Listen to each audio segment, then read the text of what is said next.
অনেক বড় breaking news. Team India টি-20 বিশ্বকাপের আগে দুটো প্র্যাকটিস ম্যাচ খেলবে এবং সেই প্র্যাকটিস ম্যাচের জন্য ভারতের ইন্ডিয়া এ দলের স্কোয়াডের ঘোষণা হয়ে গিয়েছে। তো সেই স্কোয়াডে কে কে সুযোগ পেয়েছে অবশ্যই তোমাদেরকে এই ভিডিওতে জানাবো। তো ভিডিওকে লাস্ট অবধি দেখতে থাকো, আর চ্যানেল নতুন হয়ে থাকলে চ্যানেলটিকে ফলো আর সাবস্ক্রাইব করে দেবে এবং লাইক শেয়ারও করে দেবে। তো চলো ভিডিওটাকে শুরু করি। টি-20 বিশ্বকাপ 2026 সাল শুরু হচ্ছে 7 ফেব্রুয়ারি থেকে এবং টিম ইন্ডিয়া টি-20 বিশ্বকাপের আগে দুটো প্র্যাকটিস ম্যাচ খেলবে। একটা খেলবে ইউএস এর সাথে মানে আমেরিকার সাথে এবং একটা খেলবে নামিবিয়ার সাথে। এবং এই দুটো ম্যাচ খেলার জন্য টিম ইন্ডিয়া এ দলের একটা ঘোষণা করেছে, 15 মেম্বার স্কোয়াড ঘোষণা করেছে। তো সেই 15 মেম্বার স্কোয়াডে কে কে সুযোগ পেয়েছে, কাকে করা হয়েছে ক্যাপ্টেন, চলো এক এক করে তোমাদেরকে জানিয়ে দিচ্ছি। তো ইন্ডিয়া এ দল থেকে ক্যাপ্টেন্সি করবে আয়ুষ বাদনী। আয়ুষ বাদনীকে ক্যাপ্টেন করা হয়েছে এই দলটার। এবং 2 নম্বরে হচ্ছে নামনধীর, 3 নম্বরে আশুতোষ শর্মা, 4 নম্বরে প্রিয়ান সারিয়া, 5 নম্বরে নারায়ণ জগদীশন উইকেট কিপার, 6 নম্বরে তিলক বর্মা। তিলক বর্মা করে গিয়েছে কামব্যাক। তোমাদেরকে জানিয়েছিলাম তিলক বর্মা পুরোপুরিভাবে ফিট হয়ে গিয়েছে এবং টি-20 বিশ্বকাপের আগে তিলক বর্মা প্র্যাকটিস ম্যাচ খেলবে।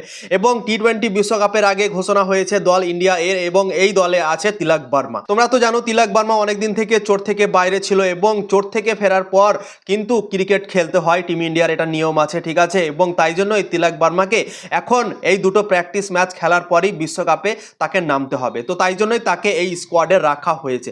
তিলক বর্মা টিম ইন্ডিয়ার অনেক ইম্পর্টেন্ট প্লেয়ার, মিডল অর্ডারে ব্যাট করে এবং দুর্দান্ত পারফরম্যান্স করে। এশিয়া কাপের ফাইনালে কি করেছিল তোমরা নিজেই দেখতে পেয়েছিলে, দুর্দান্ত খেলেছিল, অসাধারণ খেলেছিল। টিম ইন্ডিয়া অনেকটা ফেঁসে গিয়েছিল, তারপরেও ম্যাচ জিতিয়ে দিয়েছিল। তো সেই তিলক বর্মা অনেক ইম্পর্টেন্ট টিম ইন্ডিয়ার জন্য এবং চোট থেকে যেহেতু আসছে, বিশ্বকাপের আগে দুটো ম্যাচ যদি সে খেলতে পায় প্র্যাকটিস হিসেবে, তাহলে কিন্তু তিলক বর্মার ফর্ম আবার জারি থাকবে আগের মতোই। তো তাই জন্যই তিলক বর্মা দুটো ম্যাচ খেলতে চলেছে। তো 6 নম্বরে তিলক বর্মা, 7 নম্বরে রিয়ান পরাগ, 8 নম্বরে মানব সুতার, 9 নম্বরে অশোক শর্মা, 10 নম্বরে উর্বিল প্যাটেল উইকেট কিপার, ভারতের সেকেন্ড উইকেট কিপার এই দলের, ঠিক আছে। 11 নম্বরে গুরজাপনীত সিং, 12 নম্বরে বিভরাজ নিগম, 13 নম্বরে রবি বিষ্ণয়। রবি বিষ্ণয় নিউজিল্যান্ডের বিপক্ষে দুটো ম্যাচ খেললো এবং টি-20 বিশ্বকাপের স্কোয়াডে সে নেই, তাই জন্যই তাকে এই দলে রাখা হয়েছে। 13 নম্বরে রবি বিষ্ণয়, 14 নম্বরে খলিল আহমেদ, 15 নম্বরে হচ্ছে মায়াঙ্ক যাদব। তো এই 15 জনকে সিলেক্ট করেছে টিম ইন্ডিয়া এ স্কোয়াডে এবং দুটো ম্যাচ টি-20 বিশ্বকাপের আগে আমাদের টিম ইন্ডিয়া খেলবে।